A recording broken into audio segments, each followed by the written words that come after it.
Kapal nyublek di Jampang, kapal ngelambis. Oh, lagi no.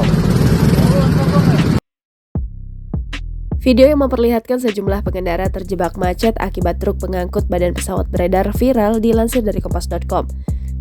Dalam unggahan itu, tampak terlihat truk pengangkut bangkai pesawat terjebak hingga menutupi ruas jalan.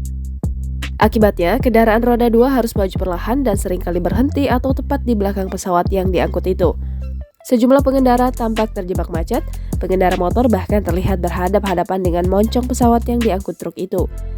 Pengendara akhirnya berusaha mencari celah agar bisa melintasi jalan raya tersebut. Sementara untuk kendaraan roda 4 harus perlahan melintasi jalan yang sudah dipadati sepeda motor. Kemacetan semakin menjadi-jadi ketika ada bus merah juga terjebak lantaran berpapasan dengan truk pengangkut badan pesawat itu.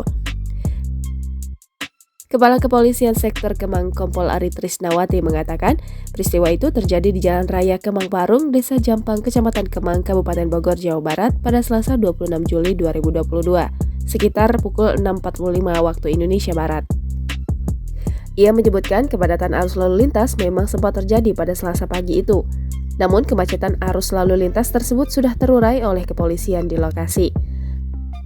Kemacetan itu disebut juga terjadi karena bersamaan dengan adanya perbaikan jalan sehingga ruas jalan menyempit, ditambah ada truk pengangkut pesawat dan kendaraan besar melintas di jalan tersebut. Sesuai aturan, kata Ari, kendaraan oversize tidak boleh melintas pada pagi hari. Karena itu, ia mengimbau kepada pengemudi dan pemilik gudang bangkai pesawat untuk beroperasi pada jam malam seperti sebelum-sebelumnya.